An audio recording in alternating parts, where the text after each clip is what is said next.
everyone, it's Chantel. Here's everything you need to know about your new Moomba.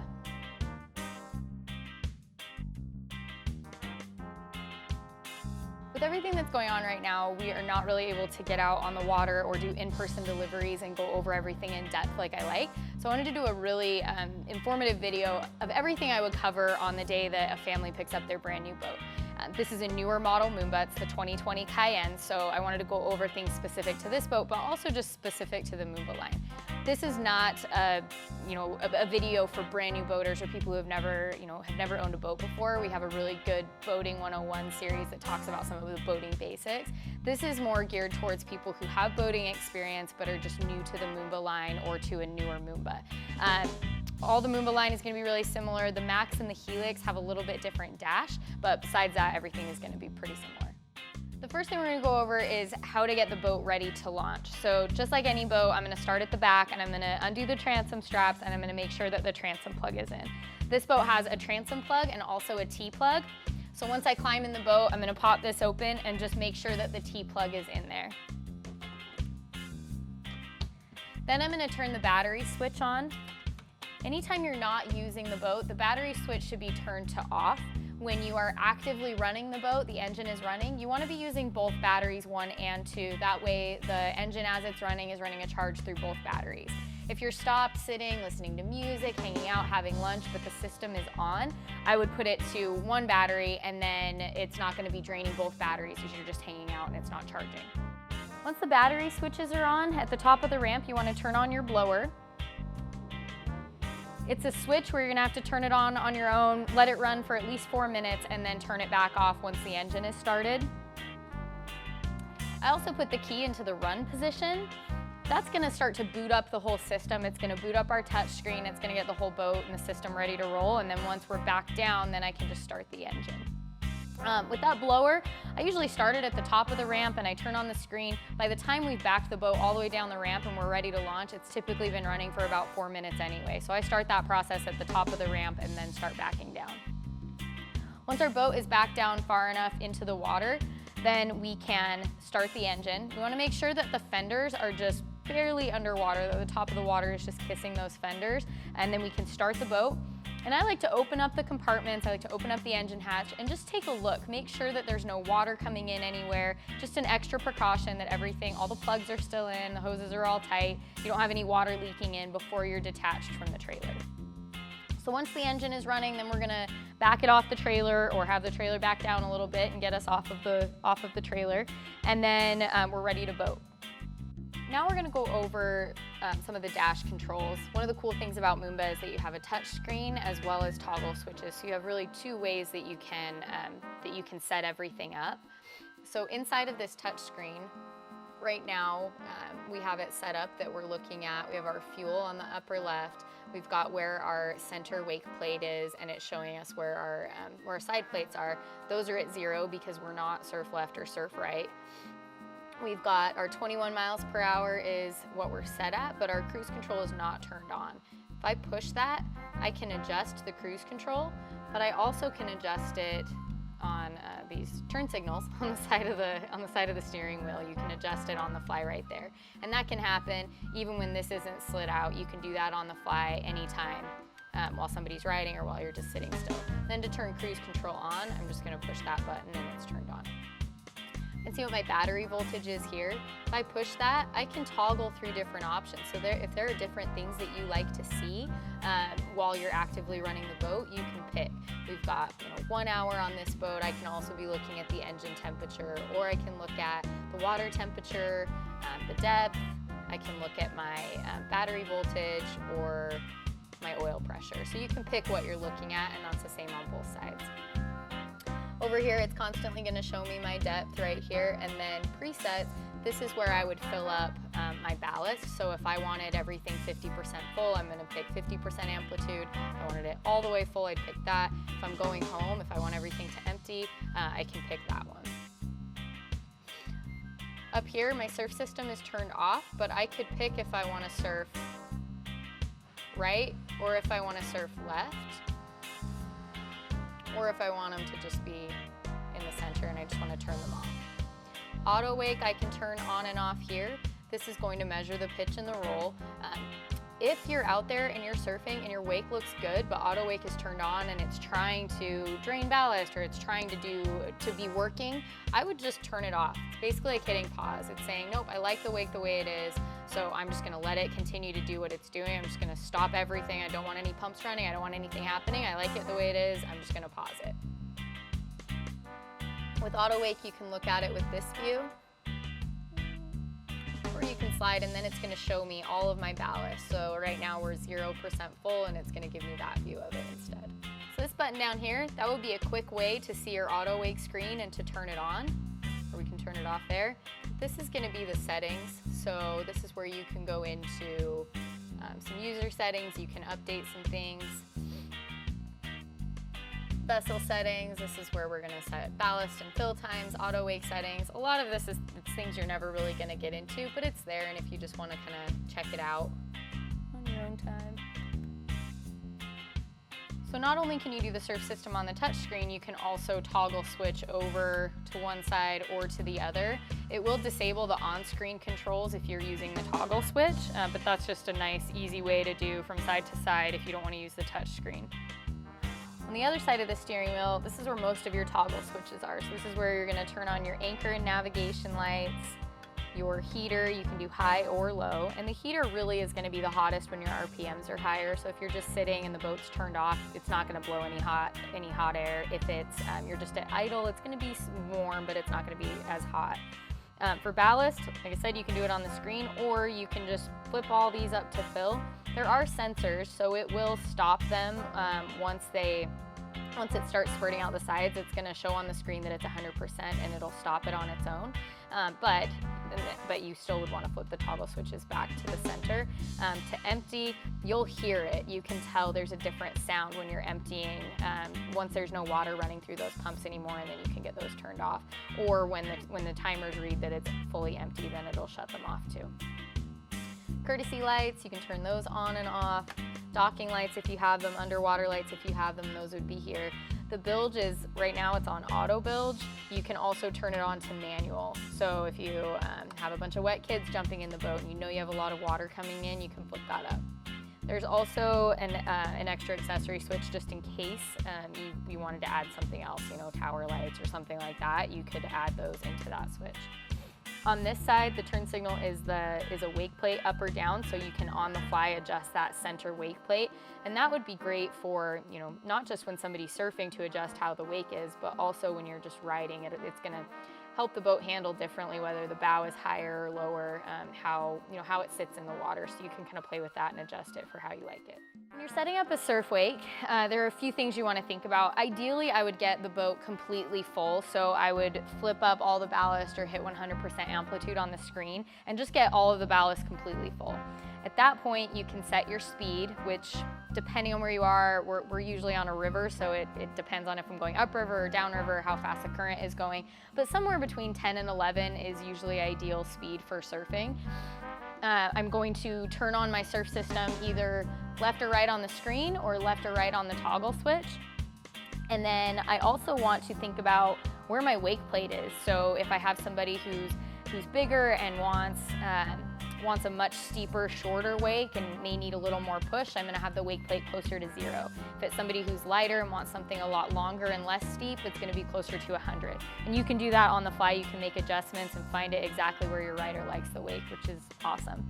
For auto wake, that would be the last thing I would turn on. So once you've got your surf side set, your speed set, then I would flip auto wake on, and if it needs to make any adjustments, it's going to. It's going to get you to the best setting it can for surfing. But like I said, if you're out there and you've turned auto wake on and you can tell it's draining one of the ballast and you like the wake the way it is, I would just stop it, let it sit, let it be, turn it off, pause it, and just let the wake do what it's doing. If it's working for you, then great.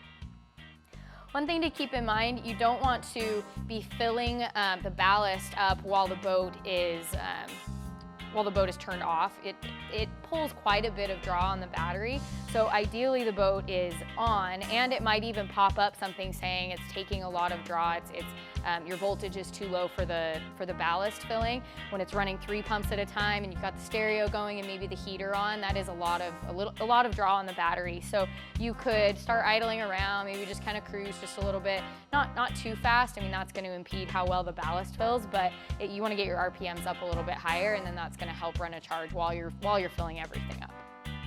The 2020 Cayenne will fit in an 8-foot garage, but there are a couple things you need to do when you're putting the tower down to make sure that it actually will be low enough to fit through an 8-foot door.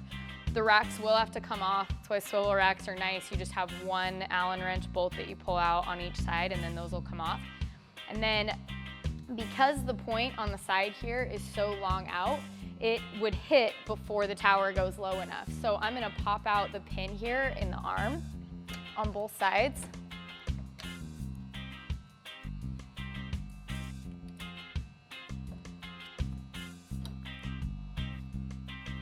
I'm going to unclip the BIMINI so it has space and room to move as I put the tower down.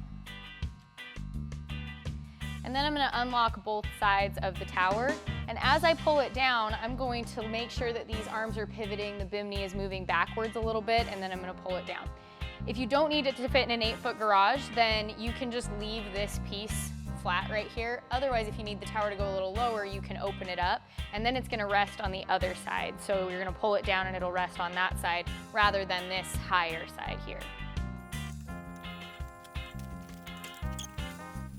Now, one thing you want to watch as you're putting this down, over by the driver's side, even when the BIMINI is a little bit high, as I put the whole tower down, if I'm going to let it rest, I probably want to grab a microfiber or some kind of a barrier, just so it doesn't rest right on the dash right there. And then I can just let the BIMINI rest right on the windshield. And then basically my highest point is going to be right here. Now, it also could be resting right on the seat right there, so same thing, I'd probably grab a towel or a piece of cardboard or something just so there's a barrier between the arm and the seat, just as you're letting it rest. But now, with the racks off, this is going to be the highest point it will fit in an 8-foot garage. I also want the mirror, if it's on your dash, instead of being flipped towards the driver, you want to flip it outwards, just so it's not letting the BIMINI rest on it and it's going to sit a little bit higher. So that's how you'd put this in an 8-foot garage. To put the BIMINI out on the Moomba Pro tower, we're going to start by unclipping the straps that hold it tight to the tower for transit. Then I'm going to pull the whole thing back this way. It's easier because I'm sure it's easier to do it when it's folded out all the way.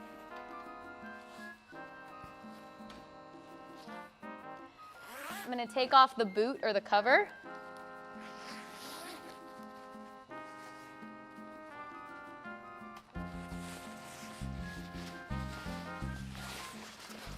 And I can just stow this somewhere in the boat.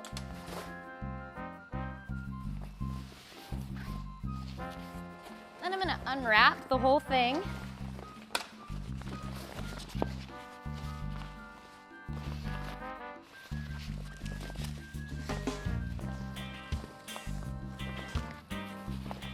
And pull this bar towards the back of the boat. And on the underside of the BIMINI, there's all these Velcro straps. Without making it too tight,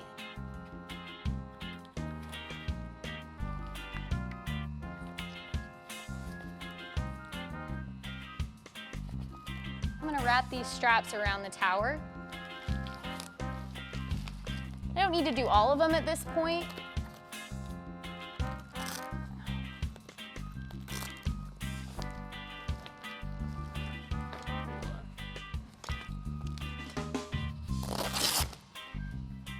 Just enough so that it doesn't fall forward when I take out these pins.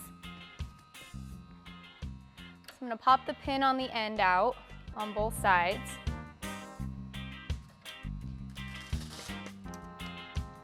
And then I want to put the pin back in with the bar straight out.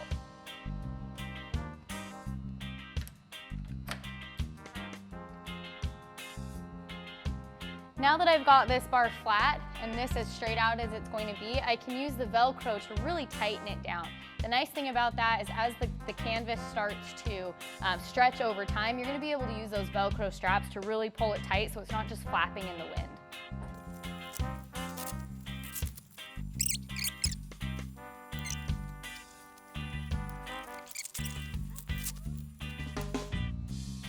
Now we've got surfboard storage up on the top, and we can also strap right here, same thing, to just pull it tight around the side so it's not just flapping in the wind. Then it's all good. Then to put it away, we're basically gonna do the opposite. I'm gonna unclip from here, pull it all back, wrap it up, put the boot on it, and then fold it back and attach it to the tower.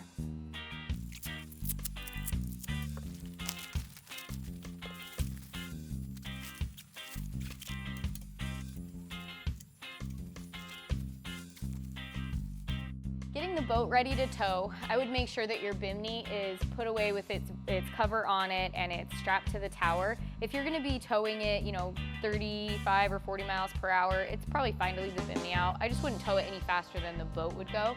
So with the bimini actually out, I would make sure it's covered up and attached to the tower. I also would make sure when you're towing that your windscreen is in.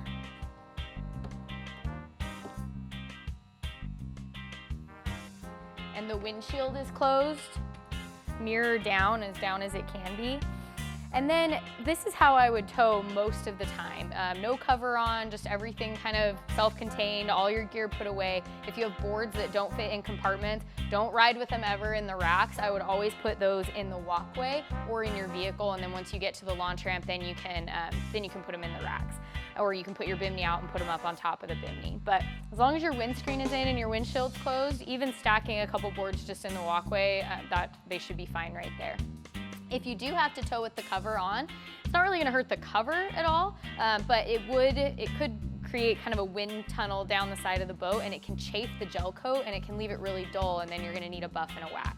So I would recommend, if you have to tow with the cover on, maybe you have a ton of gear in the boat, you're going camping or something, I would get one of those big Home Depot rolls of plastic wrap, run it around the gunnels of the boat a couple times just to put a barrier between the cover and the boat so you don't get that chafing. And then whenever you get where you're going, I would take off the plastic wrap. If any moisture gets in there, it can hurt the gel coat as well. So that's a tip for towing with the cover on, but more often than not, I would try to tow without the cover on if you can. To put the cover on, you want to start at the bow of the boat.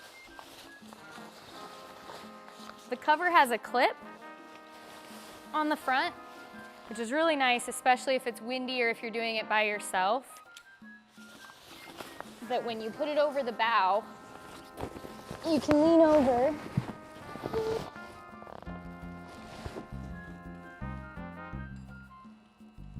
and hook it under the winch strap.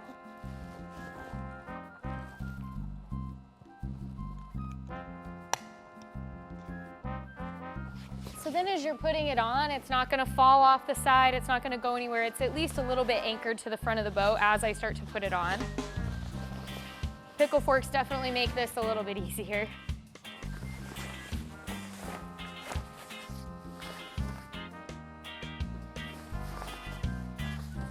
Now, if it's gonna be out in the rain at all, and you want it to be as protected as possible, there is a tent pole for the front here. You'll pop out your center cushion. Then you can tent pole the front of the boat so all the water would just fly off the side. If it's not gonna be out in the rain, not necessary to do the tent pole.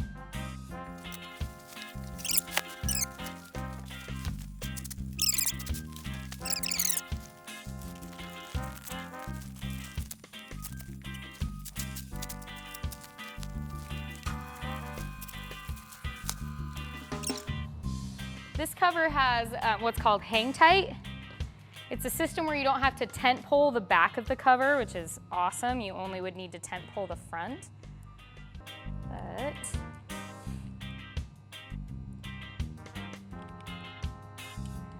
So there's a loop here, and then one a little closer to the front.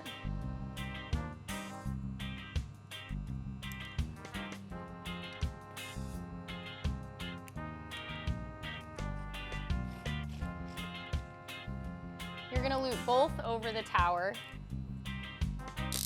And then as you pull, it just kind of ratchets it up, lifts it up so all the water would just drain off the side.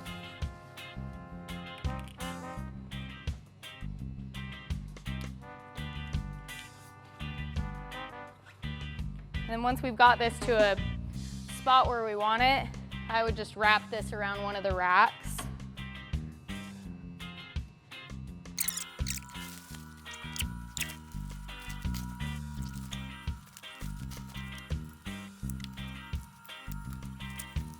Here's a ratchet strap that once it's all underneath the rub rail, you can ratchet it down.